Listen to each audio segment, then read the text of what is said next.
Ils ont attendu la fin de la saison pour pouvoir tenir en haleine leur public et marquer les buts à la fin. C'est pas mal, mais c'est du Netflix, je vous dis, c'est du Netflix. Avec une belle victime qui est Guingamp, ça. Salut à tous, footeuses et footeux de la famille, c'est Thomas, fin du match entre l'OM et le AG dans cette clôture de la J5, de la Ligue 1 conforme à Bobal, pas Igena, Castor, tout ce qui est derrière et des Blancs, quitte 4 buts à 0, un doublé de Tovin qui devient en même occasion le meilleur buteur de Ligue 1 avec 5 buts, c'est quand même pas mal. Le troisième but de Dimitri Payet, et mine de rien, et Mitroglou qui s'affirme dans le rôle numéro 9, peut-être le grand attaquant, peut-être qu'ils ont digéré Super Balotelli, on ne sait pas en tout cas. 4-0, un score lourd mais mérité parce que les Marseillais ont essayé et qui donc prennent la deuxième place derrière Paris, leur meilleur ennemi, avec 10 points, c'est pas mal, et Guingamp qui 5e défaite d'affilée avec 0 points avec moins 11 de goal average, qui commence à être en crise de ouf, planétaire record pour les Bretons, 5 défaites d'affilée, il va falloir que Camboré quand même se motive, en même temps il change carrément d'équipe à chaque fois, donc c'est difficile de faire un groupe potable et plausible pour essayer de faire quelque chose dans cette Ligue 1, donc ça va être quand même compliqué. On a vu justement une belle composition d'équipe, on attendait justement par rapport à la vidéo qu'on avait fait, un axe Rami Gustavo, c'était un peu mon choix pour être sûr, et ben c'est ce qu'on a eu les amis, bah oui carrément, on n'a pas eu Kaletakar qui était, bon bah voilà, c'est comme ça. Du coup Strootman Sanson au milieu de terrain avec Amavi Sakai, Pelé dans les buts évidemment, Payet en numéro 10, Ocampos, le fantôme, le 4-4 de l'OM, il n'y avait plus d'essence, c'est clair. Mitroglou et l'ami Flo Tovin, évidemment, sur son aile droite. Et pour Guingamp, c'était encore un peu de genre différent. Du coup, Sorbon revient. Ça s'est pas vu d'ailleurs, parce que 4-0, ils ont complètement craqué. Pas Sakai, non, il est pas du tout, qu'est-ce que je raconte. Eboa, du coup, le défenseur central est repassé un peu sur le latéral. Ikoko sur l'autre aile. Fofana, censément venu pour essayer de stabiliser et remplacer un peu Mousse Diallo, Etienne Didot, Firi, et puis devant c'est cohérent quand même, c'est Thuram, Benezet, Roux on l'a pas vu, Thuram c'était le plus dangereux justement parce que dans cette première mi-temps c'était une domination stérile de l'OM, hein. Après une demi-heure il y a 70-30, mais il y a que 66 passes pour Guingamp qui met le bus de ouf et qui laisse Thuram partir. Il y a une belle occasion au moment pour Thuram qui se fait reprendre par Gustavo qui finit dans les gants de Pelé, mais Guingamp ne montre absolument rien. C'est un truc de taré. De toute façon, on va voir tout de suite, il y a que eu 2 tirs cadrés pour les Guingampais. C'est à la fin du match. Vous imaginez quand même quoi. À la mi-temps, il y a 1 tir et 0 cadré. Il y a 2 tirs pour les Guingampais. Comment voulez-vous essayer de marquer des buts? Et hormis justement ces contres de Thuram, il n'y avait rien. Ils sont restés derrière, bien disciplinés. Par contre, un bloc difficile à bouger. Et Marseille était, je sais pas apeuré, mais ils prenaient pas de risque. Ça circulait transversalement, c'était pas non plus des prises de risque, à part des longues ouvertures de Strootman qui essayait de trouver Tovin, Tovin qui essayait d'un peu d'enflammer la défense guingampaise. Il n'y a pas eu grand chose que 180 passes au bout d'une demi-heure, je vous ai dit, voilà, c'était pas non plus dingue. En tout cas, on voit que, à part cette tête de Mitroglou sur un centre de Sakai qui passe à côté, il n'y a pas grand chose, donc on évacue vraiment la première mi-temps. C'était pauvre hein, pour un spectacle que le public n'a pas aimé, ni les téléspectateurs. Deuxième mi-temps, restructuration, Rudy Garcia a dû péter une pile, il a dit Ocampos tu dégages, que tu fais rien, mais tu défends pas non plus, hein, le danger il vient souvent de toi, donc Lopez rentre, du coup, Payet prend la place d'Ocampos et Lopez prend une place mieux dans le milieu de terrain. Donc c'est un peu plus cohérent parce que là on voit que je sais pas, que Payet est plus libéré parce qu'il n'a pas ce rôle de numéro 10.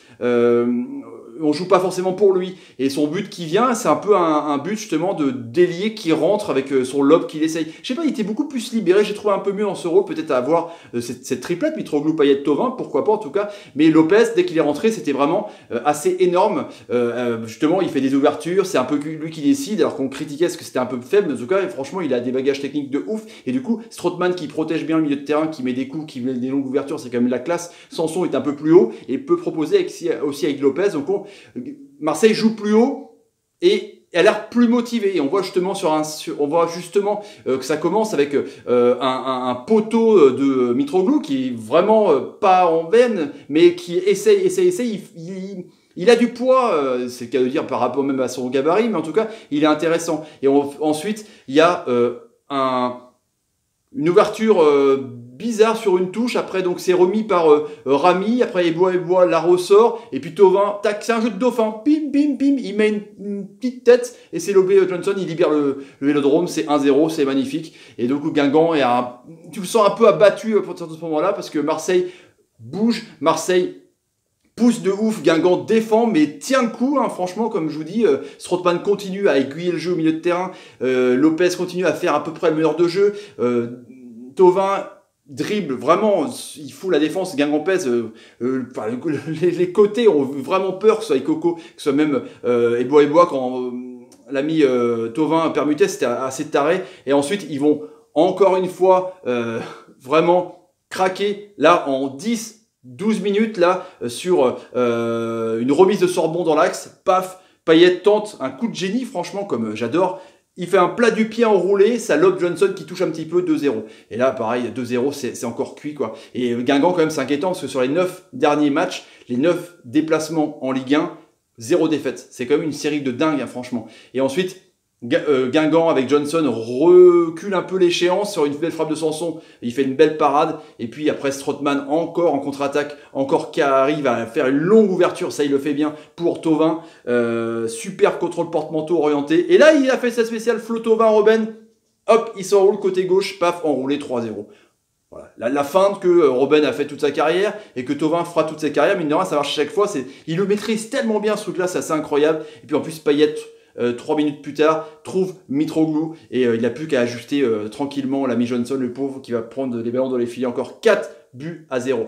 L'OM a fait craquer Guingamp avec un peu plus de jeu, un peu plus de risque, et c'est étrange que ce soit un jeune comme Lopez qui propose de plus de risques, ou alors le maillon qui manquait, le chaînon manquant au milieu de terrain pour pouvoir que Payet soit plus libéré, pour pouvoir que Sanson ait moins de travail défensif. C'était peut-être Lopez, en tout cas assez intéressant de voir aussi que Strootman est le patron de milieu de terrain. Il y a deux patrons de classe vraiment. Alors oui, on veut Strootman et Gustavo au milieu de terrain, mais là quand tu as Gustavo, le patron relanceur de ouf, en défense, Strootman, le patron milieu de terrain qui relance aussi de ouf, et puis après tu as un patron comme Thauvin, efficacité offensive, c'est quand même assez intéressant, franchement. Ça commence à être pas mal l'OM, et puis c'est quand même 10 points.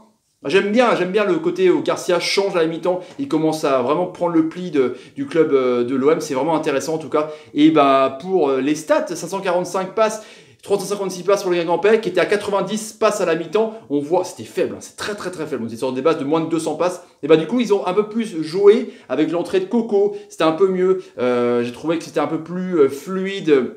Fofana, après c'est son premier match, on ne va pas non plus trop le vouloir en rôle de sentinelle, mais on voit que l'impact de Moustapha Diallo, j'insiste, qui est parti à Nîmes, manque énormément de cette équipe. Et puis Fomboiré navigue à vue, il change beaucoup de fois de joueurs, je trouve en tout cas. Pour ma part, Blas peut-être rentré un peu trop tard, et c'est inquiétant pour Guingamp, c'est inquiétant quand même, parce qu'ils ont Bordeaux, voilà, ça sent mauvais, parfois c'est que le début, c'est que 5 défaites sur les 5 matchs, mais bon, je sais pas, je le sens un peu mal, mais c'est le début de saison, et puis quand même Marseille qui est intéressant, qui va aller en Europa League donc jeudi, c'est pas mal, il y a du mieux, il y a du jeu, ça commence à être cohérent, il commence à avoir à chaque ligne vraiment un point fort, il y a peut-être plus Radonjic qui est rentré aussi, on n'a pas vu grand chose sur les 5 minutes, mais bon ça a l'air aussi d'être un peu follet, en tout cas l'adage elle commence à être cohérent pour cette équipe de l'OM, voilà les petits amis, avec le Marseille-Lyon qui arrive dimanche, poulala, en live, ouais. En live, je vous dis que je faisais les gros lives,